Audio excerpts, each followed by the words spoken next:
Thank you. Thank you.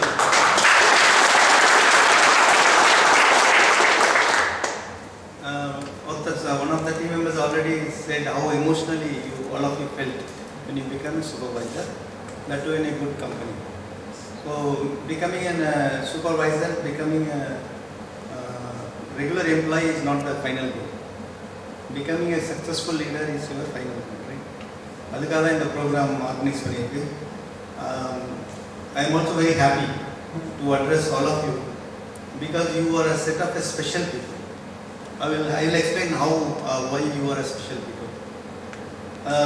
We started our production in 1997 operations. Right? 1997 when we started, we had a set of supervisors who are very experienced from other companies, maybe big company or small company. They are all experienced, and we had technicians who are all trainees. Everybody just from IT. So the equation was like a guru shishya model. Teacher and student money. Whatever supervisor told, the technicians at the time were training, they listened. Ukarana niluna. And the Mariana situation is that has continued for some time till 2005. 2005 what happened that there was opportunities. Renault Nissan, Ford was expanding, Chrysler was coming, Mahindra has come big way, Tata's were recruiting people. And a lot of supervisors have left. They all gained experience, they were okay. It is natural that we go for a higher growth, greener pastures. Then we also encourage there should be a circulation of new blood and young blood. Now both it is a win-win situation for the individual also, for the company also. But what has happened is that we have replaced all those experienced supervisors who are established very well in the shop floor with the new supervisors. New supervisors, they just passed out diploma and just put them on the line. And unfortunately, they could not manage for the obvious reason. In our first set of equation, supervisor is around 26, 27 years old, experience, and the trainees were 18 years old or 19 years old. In 2005, it was just a reverse.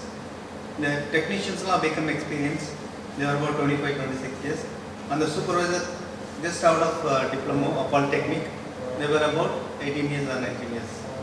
Anala, it was a big problem for the shop floor. If you remember, if you read in the newspaper, if you have seen in the television, that was the time we had a big problem. IR issues were there. Shop floor was never peaceful. Probably you have not seen any of those issues. 2006 to 2009, there were a lot of issues. That is the second set of supervisor.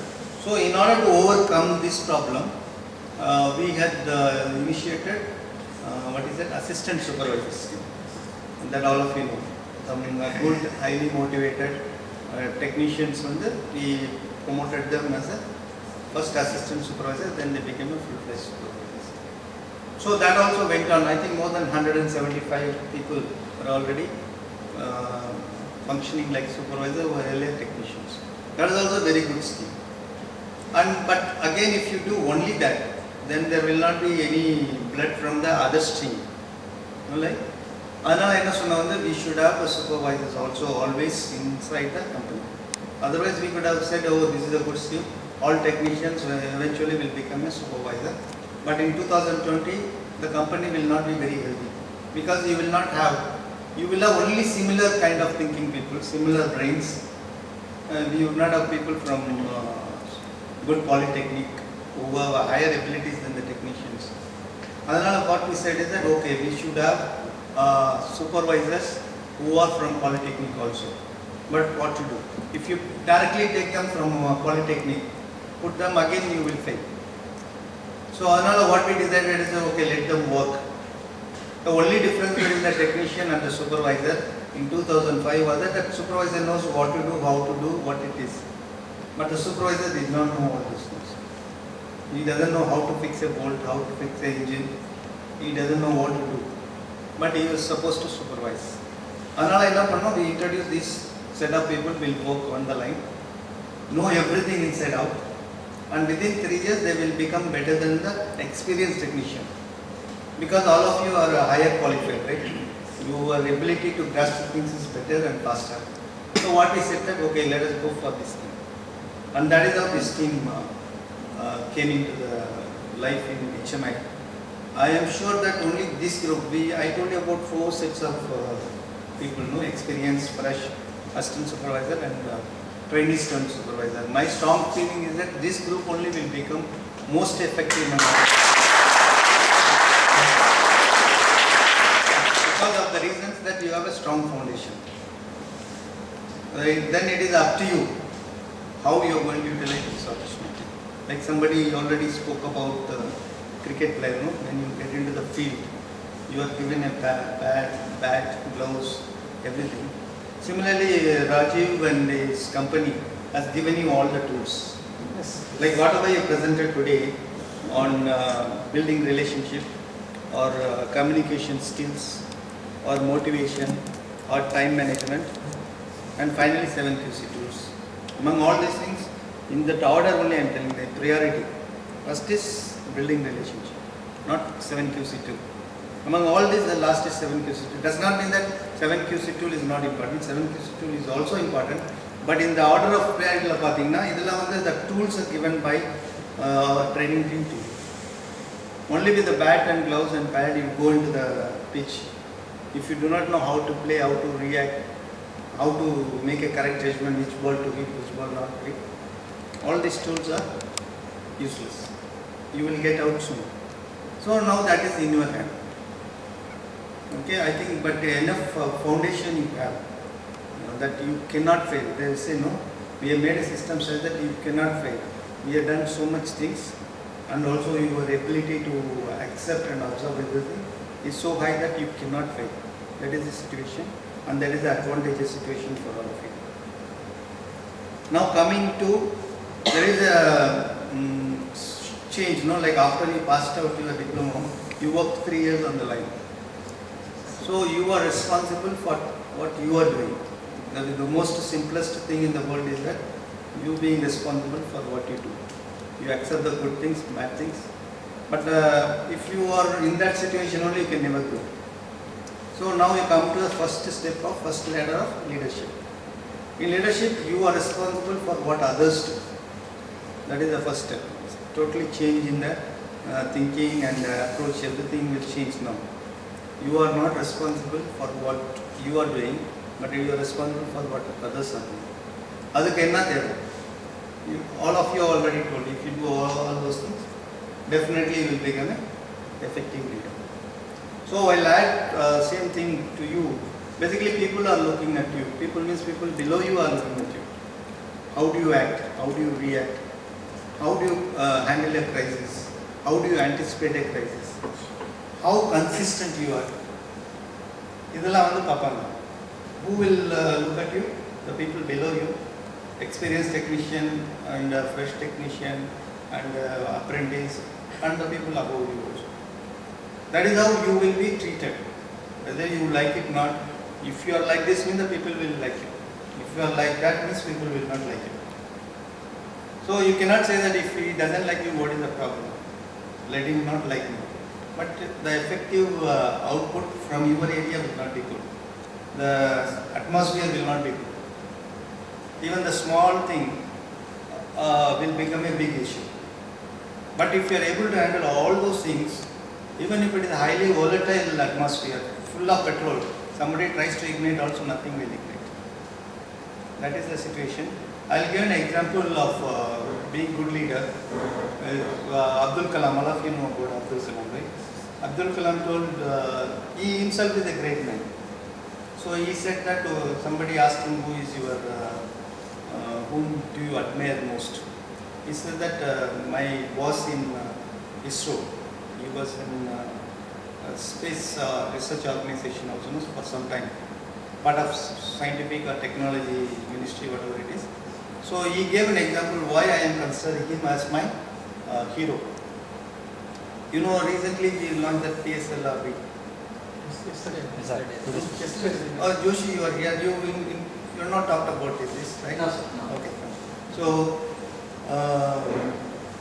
Joshi is also excellent trainer. I don't know whether you got a chance to guess.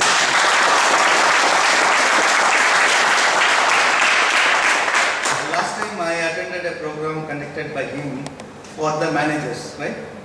For the managers. They gave the best compliment that he is better than the IIM professor. Like that they told. With the way of teaching and explanation, they told him that very excellent. So where we are. So Abdul Kalam told that Professor Dhawan is my hero. He said, why he is your hero? You yourself is a great person.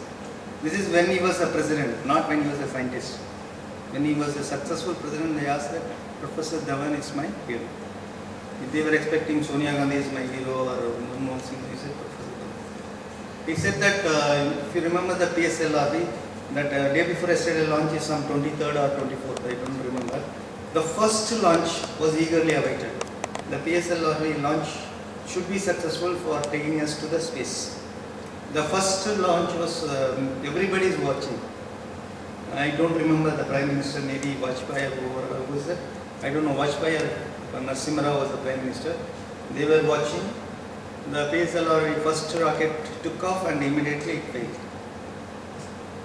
So within 10 seconds it fell into the our Bay of Bengal. Then everybody, big Indian press was waiting, foreign press was waiting. He is supposed to be the leader. Abdul Kalam was supposed to be the leader for that mission. Professor Dhawan was above him, but he was not involved in the day-to-day operation. Then he is going to address. Abdul Kalam is going to address. He was quite nervous. It is a failure, and Prime Minister was there. Whole country was watching. So what he has to say? Then Professor Dhawan said that Abdul, you don't have to address the press. Okay, I will address. So he went and addressed that this is a failure. I take the full responsibility. I am the leader for this mission. There have been some mistakes. We will rectify and make the next thing successful. He apologized and took responsibility.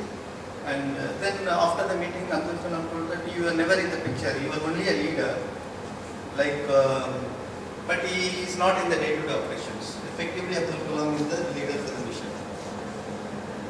Then what happened that, okay, finally, after 1.5 years, again PSLR were launched. The same team was there, Abdul Kalam was given responsibility, Professor Dhawan was there. This time the mission is very successful. And everybody applauded, oh, ISRO is great to be here, great, all those things. Prime Minister said that they become a superpower, all those things. That time also press conference was organized. That time Professor Dhawan told Abdul, you go on address. Then Abdul Kalam told that I am happy with the support of everybody, because even though we failed. Why Abdul Kalam says that this is a typical of a very good leader. When there is a crisis, when there is a failure, the leader should take the responsibility. When there is a success, the leader should not claim that I have done this. If you follow this, then you will be successful. Because your people will really think that, oh, you are really selfless man, selfless leader. And by addressing that, things would not have changed anything. Professor Dhawan would have retired as it is now. Abdul Kalam would have become anyway president. But these things will matter in our life also. I'll give another example of Dhoni. If you have seen Dhoni, whenever the Indian cricket team wins some trophy, whether it is a World Cup or Champions Trophy or whatever it is, in the celebration, Dhoni will be there for only 1 second or 2 seconds or maximum 10 seconds. Then immediately he will give the cup to somebody else, and immediately he will not be there in the scene at all. He will expect some Kohli or Raina to celebrate and hog the limelight. That is also very typical of a good leader. That is also one of the reasons why Dhoni is so successful. Dhoni, for all you know, that when he took the captaincy, he was the least talented cricketer in the team.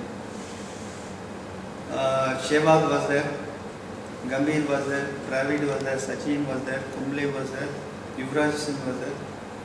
All those people are much more talented, but even then when he became a leader, he was successful because he was able to manage the highly successful people also. That is why people will say that if you want to be a successful leader, the people under you should be smarter than you, not dumb than you. If they are all dumb, if you are all fools, you will also become a fool, the leader for the fools. Leader for the fools can deliver only foolish things, right? This is also important. So if you have somebody very smart, don't ignore him, don't sideline him. You promote him, support him, so that everybody becomes your team. Finally, your team is going to get the credit. Okay, this is also important. So we talked about leadership. Now finally talk about you.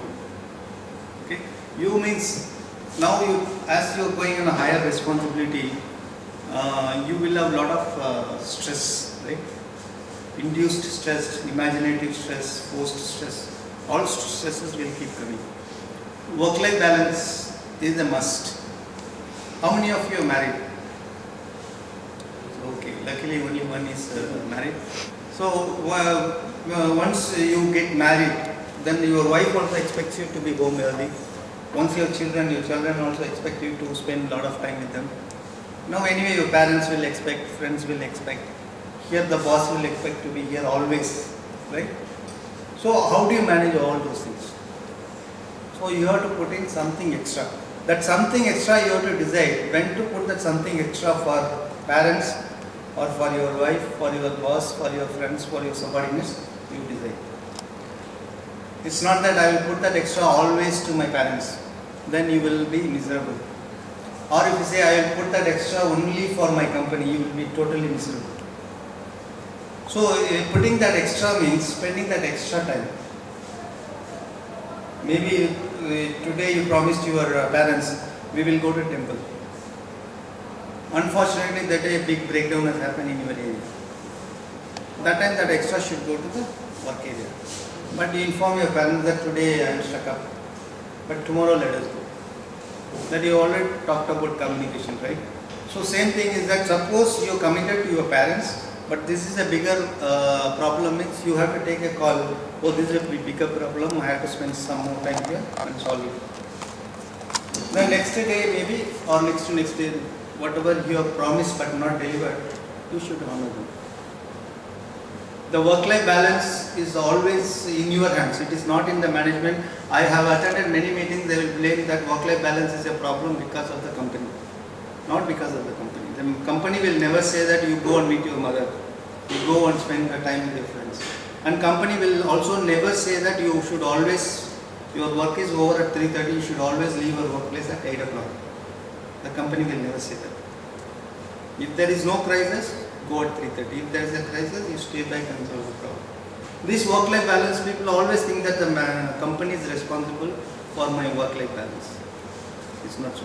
Since you are going to all become bigger leaders, some of you will become GM, Vice President, this stress level you have to manage, nobody will, the training program also cannot help. The training program can give you the tools, but effectively you will have to manage on your own. So finally, before I decide, before I close, I will just give an example how you can make a big stress or no stress at all for the same incident. That somebody has already talked about 80-20. 80-20 is different. What I am talking about is 90-10. 90-10 means the stress happens due to some incident, right? We cannot have a stress when no incident takes place. Okay, your friend has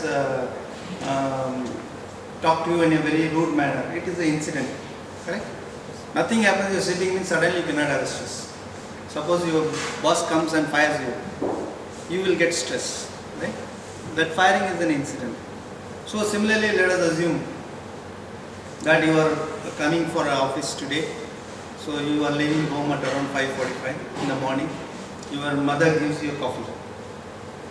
Then mother, when she gives a coffee, let us assume that somehow it slipped. The coffee spilled onto your uniform and onto your sister. So that is 10%. Your mother doesn't spill the coffee every day, right? If she spills the coffee every day, then there is some problem. Then you have to tackle it differently. So this has happened after you joined Hyundai for the last 4 years. This is the first time it has happened.